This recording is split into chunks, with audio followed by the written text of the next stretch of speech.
Okay. Welcome back to episode 10 of the Northern Steel Podcast. Can you believe that we've made it through 10 episodes, Chris? I can't. 10 episodes, 10 listeners. Pretty good. Pretty solid stuff. Thank you, Mom. Thank you, Dad. Thank you, other moms and dads out there, for loving our boyish charm. Let's get right into it, man. Usually we do an NFL recap. There's nothing to talk about, but we know what we want to talk about, baby. The schedule released today. We delayed the podcast by a day, not because of this reason, for other things, but let's pretend it was for this reason. We delayed the podcast for a day because the schedule was released today, and let's go through that bad boy. Now, before we go through the schedule, if you are new to the podcast, Chris and I really like to pride ourselves on trying to be as logical as we can. Do not get me wrong, we are very optimistic about the Steelers. We love the Steelers. This is not a Steeler bashing podcast, okay? However, we see the flaws of the team. We can see the things where they might struggle on things.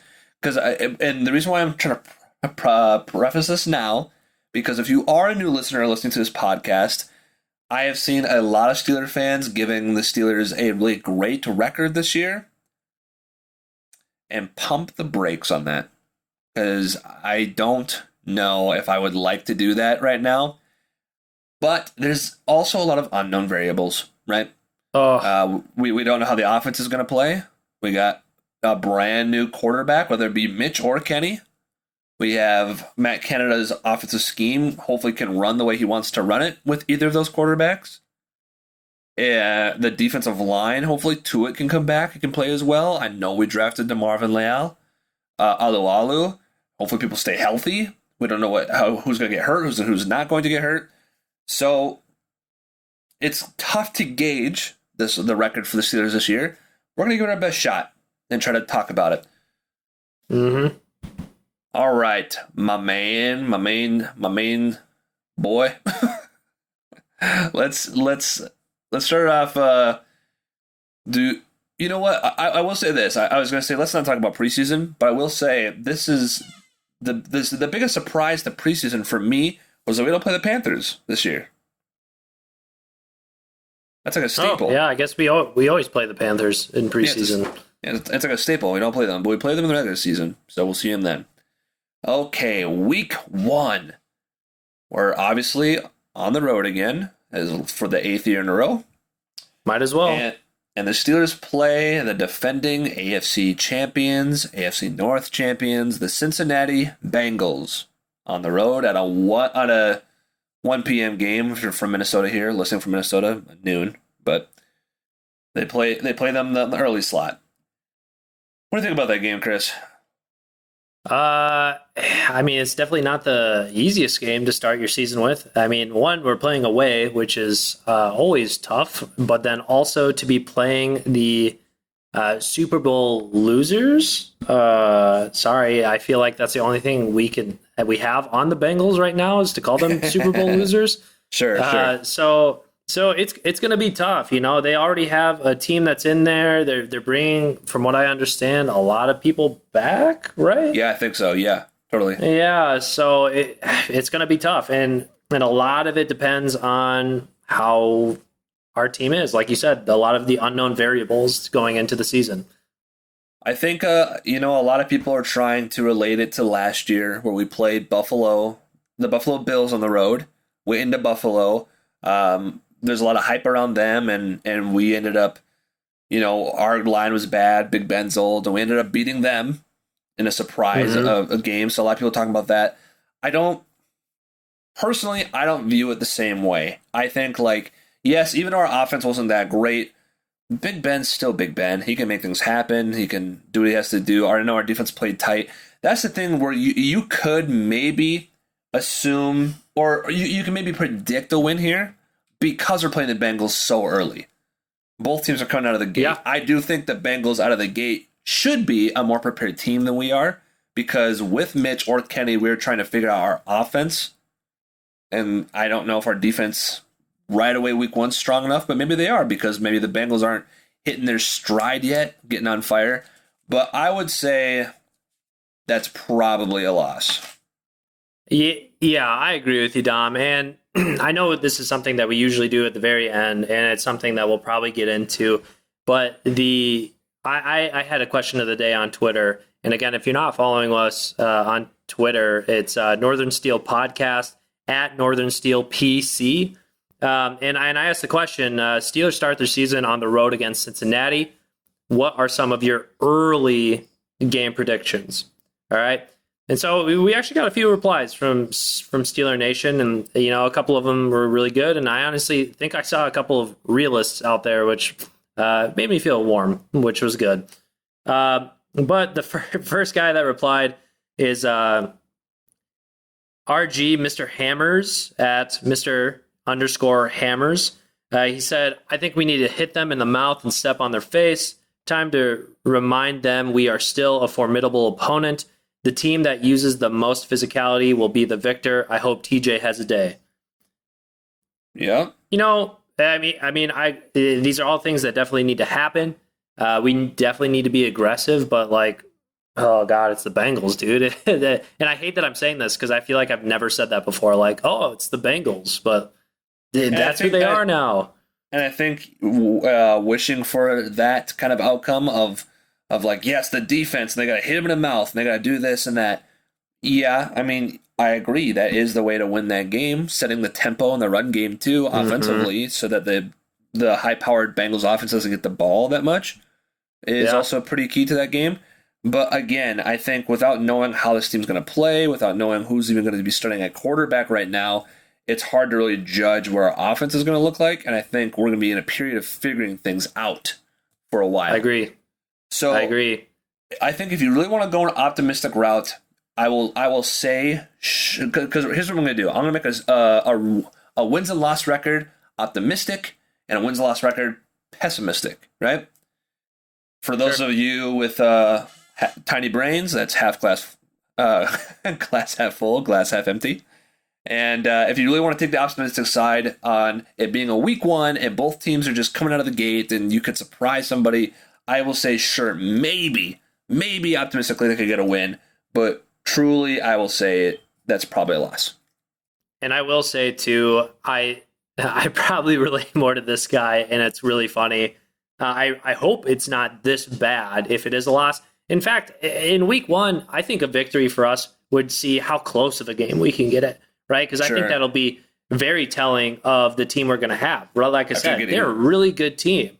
Yeah, after getting destroyed both games last year. You're right.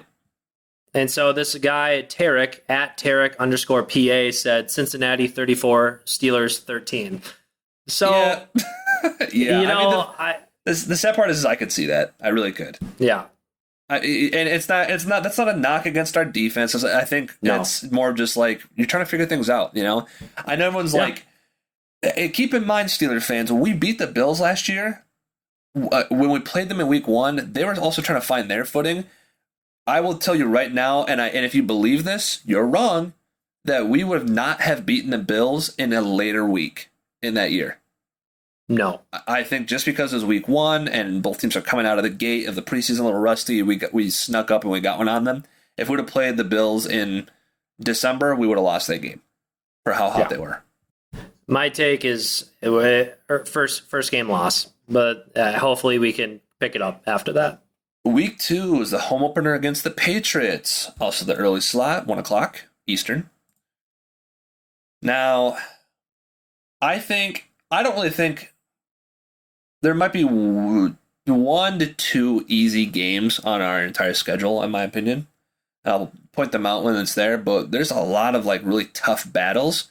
I think this is a tough battle. I think it really is.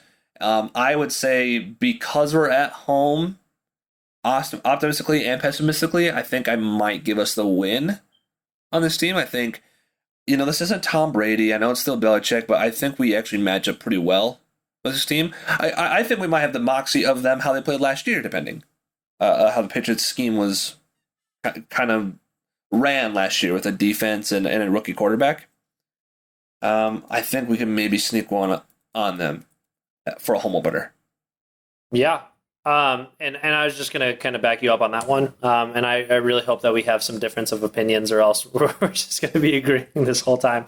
But I mean, if we hear this all the time from a lot of Steeler fans, we are not a team that gives up. We are not a team that kind of, rolls on our backs and just kind of, goes about our business. I think it is going to be a hard-fought game. I think the Patriots are a very young team, but they're very good, and they got some of that playoff experience last year.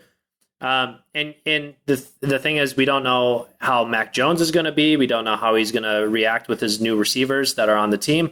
And also, I don't know, dude, it's still Belichick. We don't know how things are going to go. I think it's going to be a tough game. I think if anything, defense, I think that's going to be the theme of this year. Defense has to show out, but I do think that we can get a win out of, week 2. So I do too. Yeah, but I think it will be very, very tough. I think taking a loss there would be disappointing, but not surprising, to be honest. Yeah. And then we got week 3, Thursday night at the Browns. Now, just in general, this is tough because if you take the week 1 game as day 1, the Steelers are playing 3 games in 11 days. That's brutal. Also, 2 division opponents in 11 days, also brutal. Both on the road. But it also knocks that out of the way quickly. The argument you could point to winning this game is that hopefully the NFL doesn't get this wrong, but that Deshaun Watson should be suspended. However, the Browns still have a very, very good roster, all-around pieces, and I know we swept them last year, deservedly so. But they still have a great roster, as much as I don't want to admit it.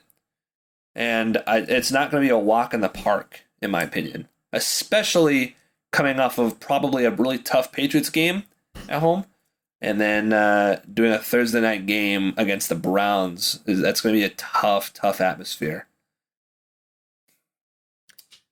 Yeah, go for it.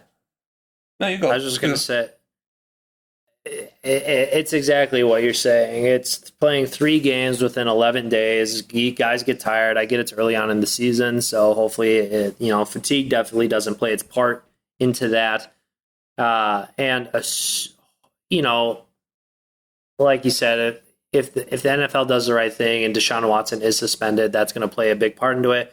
I think we at least have to win 1 game against the Browns to be competitive within our division. I think if there's a game to beat them, it's probably that one. I would like to think we can get them at home, but if Watson's in there, depending on how they're doing, I don't really know if I see that happening. So optimistically speaking, I'm going to go with a win against the Browns. Pessimistically speaking, I think I might go with a loss. Which would result in us being swept by the Browns. But this is very pessimistic thinking, and the record will show that at the end. But I think I might go with a loss just because of how hard that's going to be coming off a Patriots game and then playing on the road in Cleveland. I think you're right, though. That is a game. It's crazy in week 3 that it's supposed to be that way. Uh-oh. Pause real quick. Take it away, Chris. My battery just died on my camera. Oh, sure. Yeah. So moving on to week 4, we are at home against the Jets. Now, this is a very interesting game because I feel like a lot of people are going to look at this game and they're just going to, right away just say easy win, easy dub, because the Jets are really, or haven't been, a really good team in the last few years. Again, maybe I'm just giving the Jets a benefit of the doubt. They did draft extremely well. Granted, you can't play off of what ifs, but at the same time, like they just picked up 3 first-round talents, a couple weeks ago, and they're they're really good. They're really talented. I think the Jets have definitely been in a rebuild the last few years, and I'm going to be curious to see how they keep trying to build this team around Zach Wilson. I don't think Zach Wilson played to his fullest potential last year. So I still think there's more in him. I think people shouldn't really give up on Zach Wilson.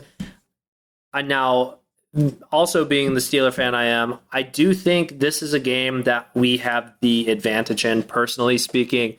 I think if there's a time to win a game and to kind of start getting some wins on our docket, it's definitely against the Jets at home. It's a big win for us. We got to do it. It's weird saying it's a big win because it is the Jets, but at the same time, I feel like since there are so many unknowns, I think every win's kind of a big win this year, kind of leading into it, and knowing how competitive the AFC is going to be too.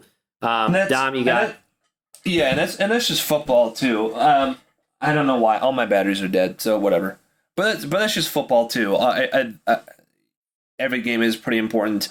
Like you said, yeah, the Jets did draft very well. They did get some weapons on offense and defense.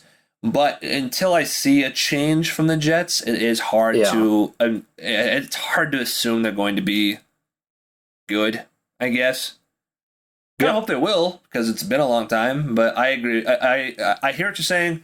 I do think it's kind of hard to assume they're going to be good. Plus the games at home, especially if you've taken the pessimistic route of them losing to the Browns and getting that extra rest of like 10 more days.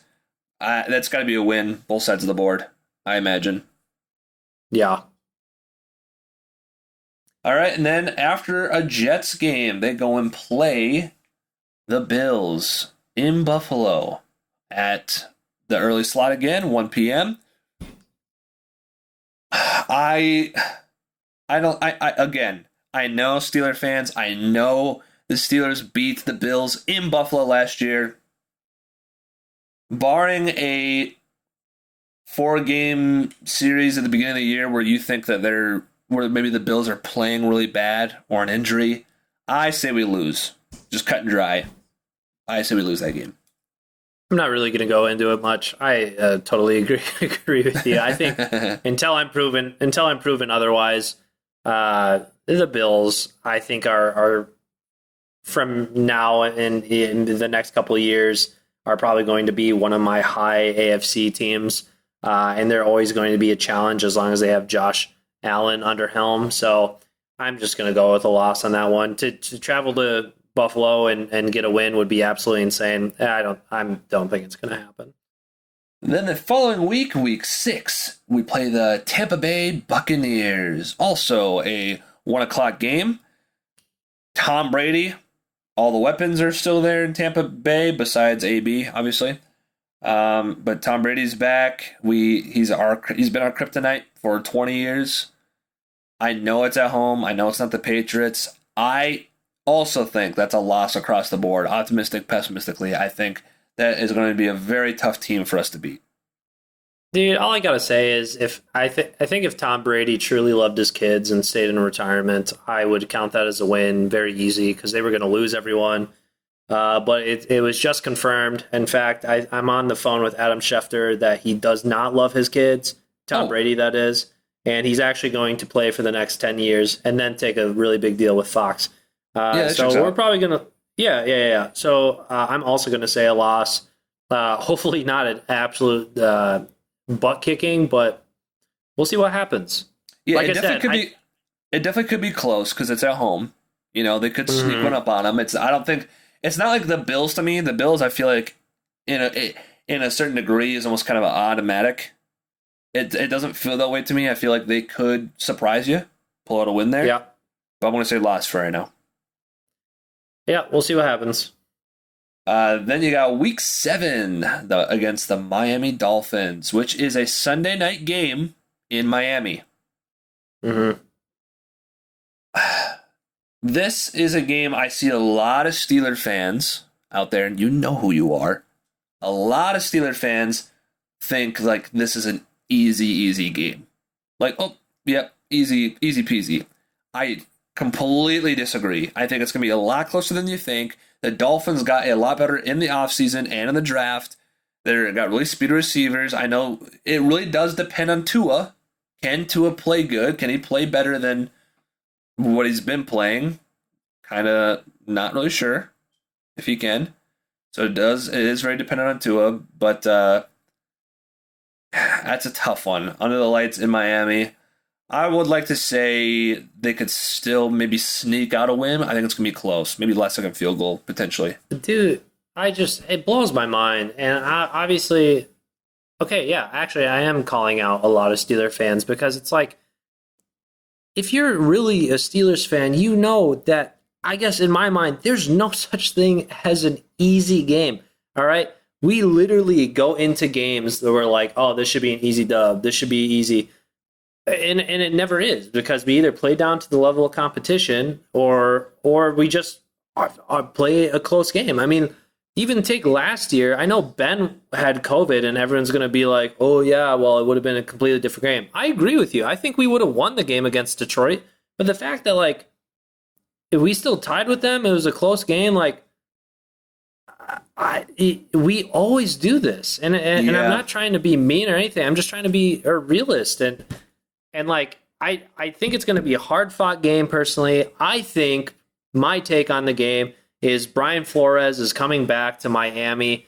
I think our defense is going to play really well, and I do think we are going to squeeze out a win, personally. But I just... Yeah, that's what I said. It's not going to be an easy game. I put a W on both sides of the board for that one. Then the following game is another away game against the Philadelphia Eagles the day before Halloween on a 1 p.m. game again. Here's the thing for you. I'm going to say the time for you on the podcast, but the Steelers do not play. Excuse me, I have to burp. The Steelers do not play a 3 o'clock or 3:30 game, or I guess, sorry, Eastern time, 4 o'clock or 4:30 game on the schedule this year at all, unless a game is flexed around or the last game of the year says a to be determined right now. But as of right now, they do not play an afternoon game. But back at the task at hand, Week 8 against the Philadelphia Eagles. Again, another really tough game. I think a lot of people want to say that's an automatic win as well. A lot of Steelers fans, they think that's going to be an easy win. Here's a little tidbit for you. Mike Tomlin, I know he's only probably played them twice in Philadelphia in his coaching career, but he has not won in Philadelphia, and it's also very rare for the Steelers to win in Philadelphia. That doesn't happen very often. You might think that doesn't matter, but me and Chris went to watch them play the Chicago Bears in 2017, another place where the Steelers historically do not win, and they lost that game when they shouldn't have. So it's the Eagles with their new additions from the draft, getting Jordan Davis, getting Nakobe Dean, getting A.J. Brown of all people. I think Jalen Hurts is a pretty decent quarterback with Devontae Smith and A.J. Brown. And that's going to be a close game, too. That's going to be very close. I mean, I don't know how much I have to really add to that. I feel like, especially every time we go into Philadelphia, I don't even remember the last time we won in Philadelphia. I don't know, maybe you know, but I just think the Philly's a good young team. They picked up a lot of talent. I think Jalen Hurts has a lot of weapons. I think they're going to repeat very similar to how they did last year. I'm giving us a loss on that one. I think I'm going to put a loss on the optimistic side as well, just because of our record against there. It's going to be really close. They could beat them. You know, it wouldn't shock me if they beat the Eagles. I think they're both pretty even teams, but right now I'm going to say loss. Then you got Week 9. That's our bye week. I feel like we've had our bye week in the kind of the middle of the season a lot, which is okay. I've seen a stat that most teams that make the Super Bowl have their bye week around 13 or 14, but, you know, what are you going to do? Week 10, we're back at home against the New Orleans Saints. The New Orleans Saints, here's another tidbit, is a team, he's only played them 3 times, but Tomlin has never beaten the New Orleans Saints. My prediction is that this year he does at home. Coming off a bye week, playing the Saints, I predict that he does win this game on both sides of the board. You know what? Why not? I'll be optimistic. I'll go with you too. I don't know if I really am, but why not? Because I think I've put a lot of losses. Not really. Honestly, I feel like I've been way too optimistic already. But to be at home against the Saints, new coaching for them. They're not with Sean Payton anymore. They have a very young team. Don't know how they're going to play. Yep. I'll give us the dub on that one. Yeah, we're in a very similar boat for sure. Next up in Week 11 we're playing the Cincinnati Bengals at home on Sunday Night Football again. That's really tough. I think the easy answer is to say a loss here, and maybe I might put down the pessimistic side just to get swept by the Bengals again if they play to that same degree. But those kind of games are kind of in our favor. I think Sunday night games, the Heinz Field atmosphere is always tough to play in under the lights, and you never know. Being at home, so you never know if they can squeeze a win there. I would say if they lost week 1, that they would win this one. They would split that one. So you want me to put a win in yours? I think I might do win optimistically, but loss pessimistic board. All right, I've marked it as a win. I'll put that there.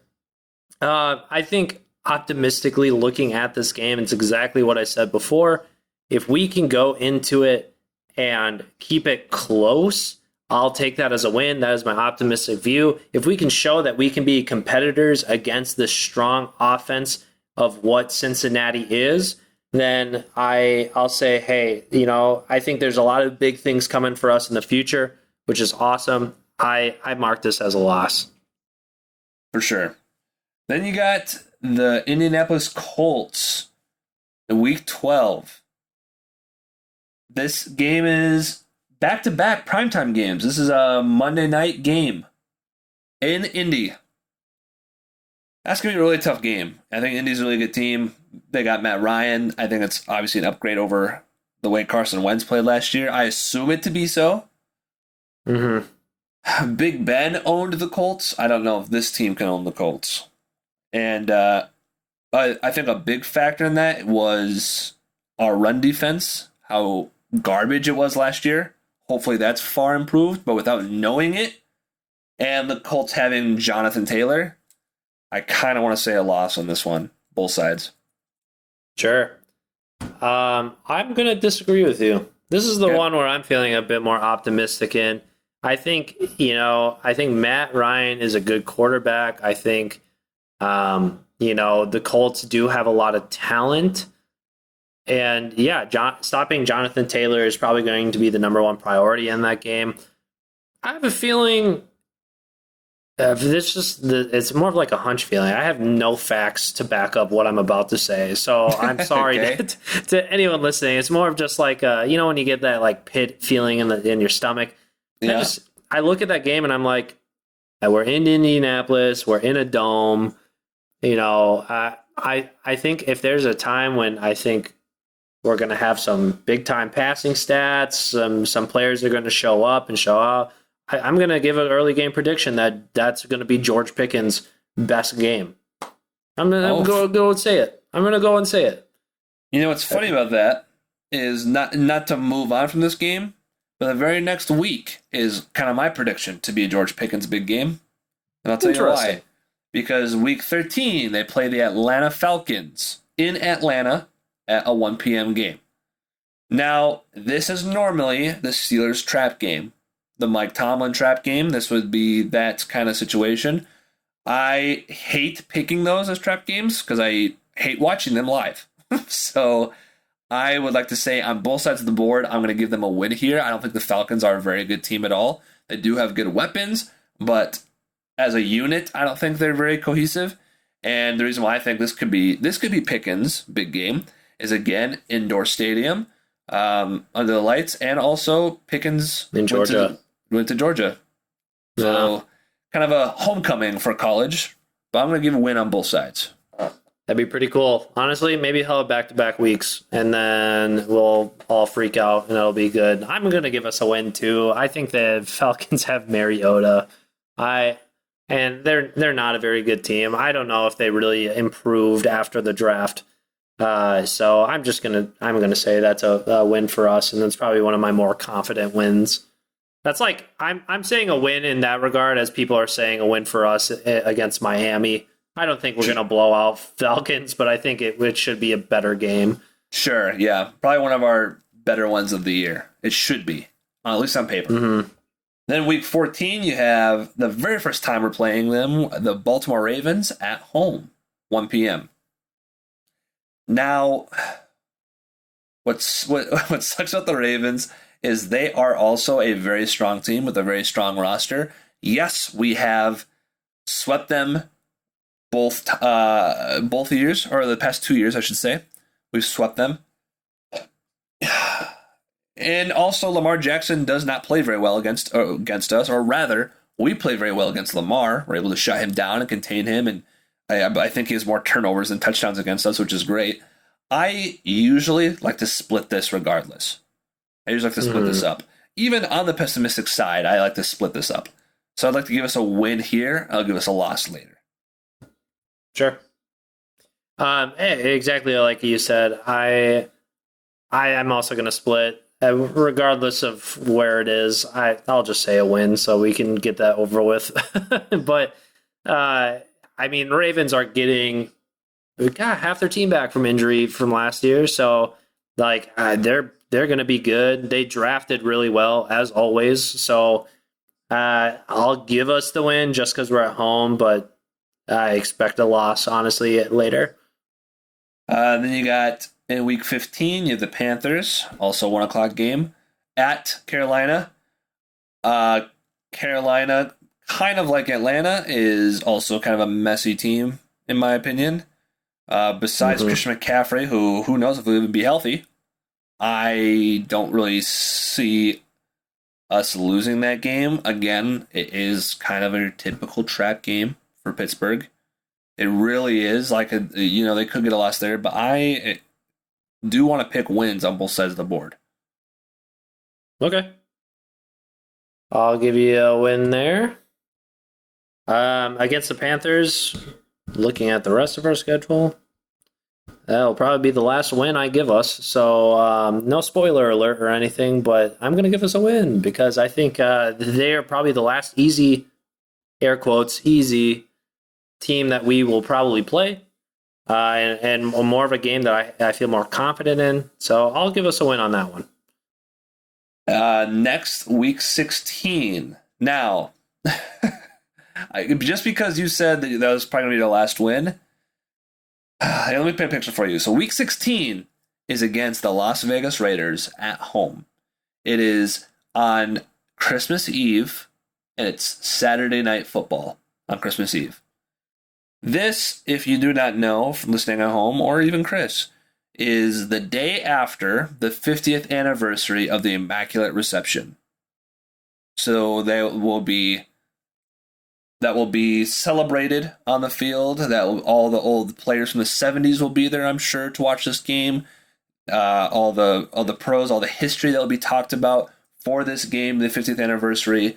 It will be big time pressure, but big time historic value to it. And normally I would have said maybe a loss here with the additions to the Raiders, but if I'm really thinking optimistically, and it really is this, I'm thinking of that like a movie, right? This is like the scenario where like you would win in a movie, is where I would say optimistically a win, but pessimistically a loss for sure.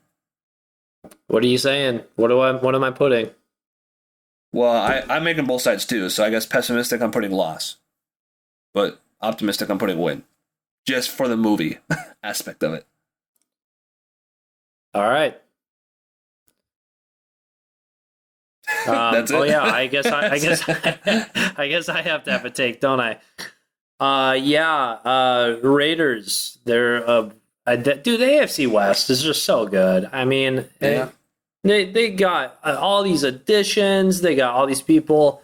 And we never, ever play well against the Raiders. I don't care if we're home, if we're away, if half their team has an illness or they're injured. We never play well against the Raiders. So I hate to sound like I'm hating on my favorite team in the whole world, but we just don't play well against them. I hope I get the best Christmas gift in the world and they win.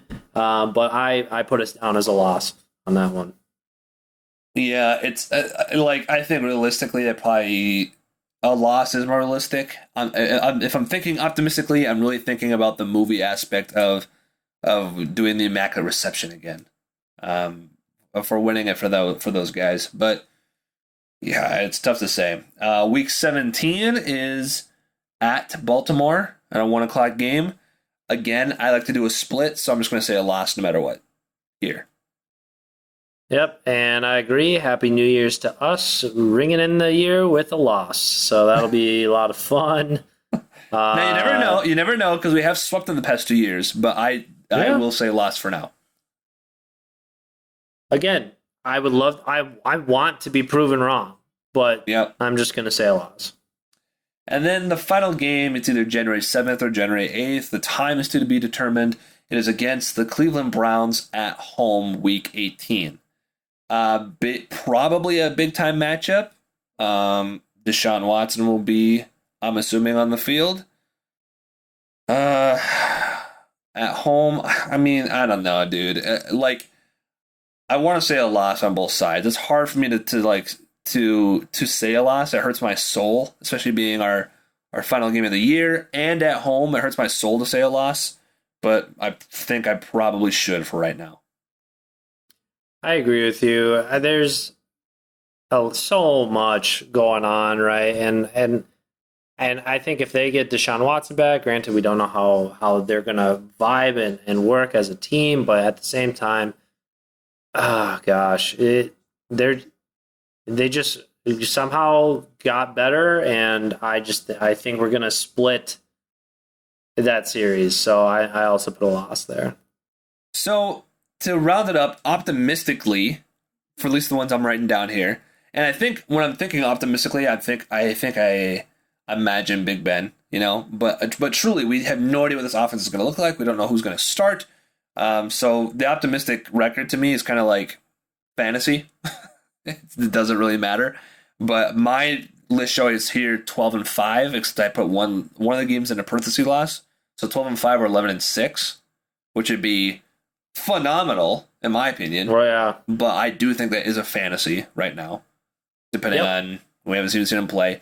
My pessimistic record, 1, 2, 3, 4, 5, 6, 7, 8, 7-10 is my pessimistic record. It'll be the first losing season we would see. Sure. And so your average, which I think is what I wrote down compared to mine, which I honestly was very surprised by the wins and losses that I gave us, because I had us ending at 9-8, which is a little depressing for the fact that I had us lose the last 3 games of the season.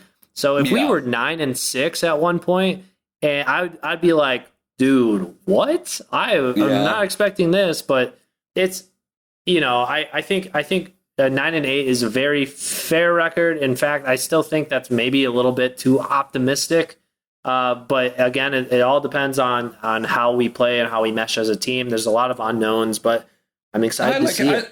I like it. That's a middle of the road. We have 7-10, 9-8, and 11-6.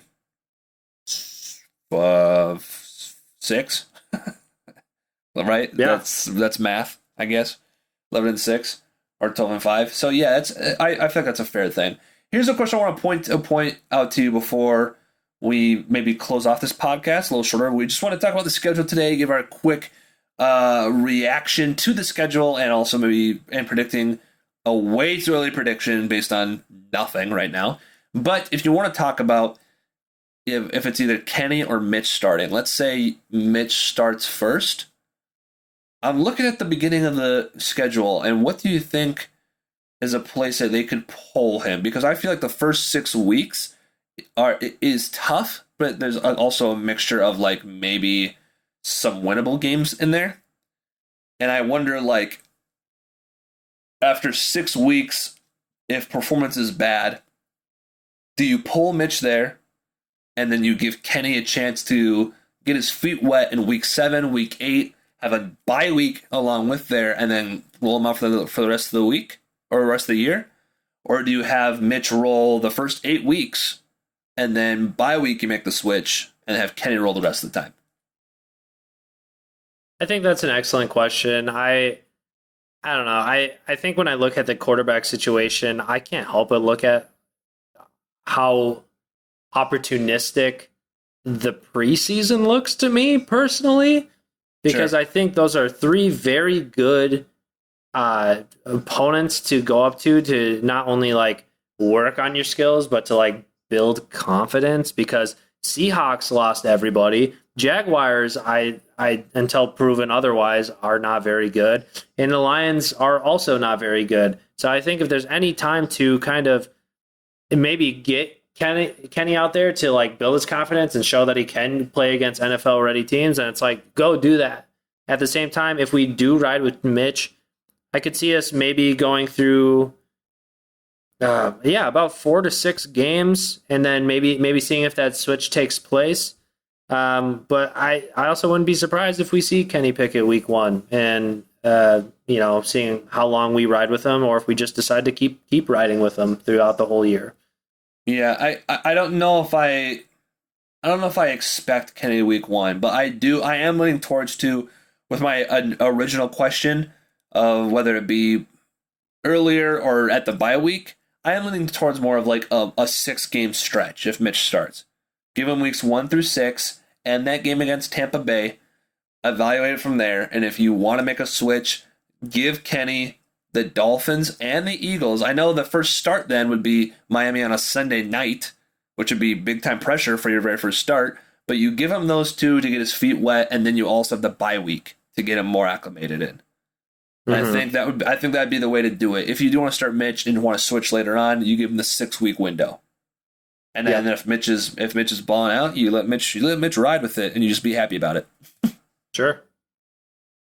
But that's going to do it. But before we go, Chris, do you want to say a quick tidbit about the Twitter page? I know things were pretty exciting this week for us, which is awesome. Yeah. So honestly, huge week for our social media, especially our Twitter page. I've been kind of going off on it all week and posting every single day. At the beginning of the week, we had about 29 followers, and we're the goal of this Twitter page is to just kind of build a community to show our love for the Steelers and to spread it out amongst anyone who wants to listen, who cares, and to just honestly build a bigger Steeler Nation family. So we as along with the question of the day, we've been asking people for we'll follow for a follow. We'll do that. We just want to build a community. We don't really care about ratios or anything. We just want to show and spread our love to wherever it's due. And honestly, Steeler Nation responded in the best way possible. And we gained a ton of followers, about 60 within the last week, which has been honestly incredible. So thank you, Steeler Nation. Thank you, anyone who follows our Twitter page, or anyone who even looks at our tweets and likes them and participates. We absolutely love it. And if you're listening to and you do not follow, please do. Please give us a listen. We're the Northern Steel Podcast. We are at Northern Steel PC. That's our Twitter page. And follow us on all other socials. We're on Instagram, TikTok, YouTube. I don't know. Is that about it? I think that's about it for socials. TikTok? You said that? I said TikTok. Yeah, that's about it. And then we're also on Apple Podcasts and Spotify. So if you're just looking for different takes, if you're looking for us to ramble on about the Steelers or just anything Steelers related, please give us a listen. We'd appreciate anything, any kind of feedback, whatever we can. And we love talking to you all. So thank you so much. And we hope to get more following and to keep giving you guys what we enjoy to do.